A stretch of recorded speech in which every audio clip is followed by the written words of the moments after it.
How to put unused apps to sleep automatically on Android. This tutorial shows you how to let your device manage inactive apps to save battery and resources. First, open the Settings app on your Android device. From there, tap Battery. After that, tap Background Usage Limits. At this point, you'll see an option labeled Put Unused Apps to Sleep.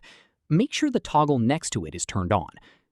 From here, once enabled, your device will automatically put apps you haven't opened in a while into a sleep state, stopping them from running in the background and draining your battery.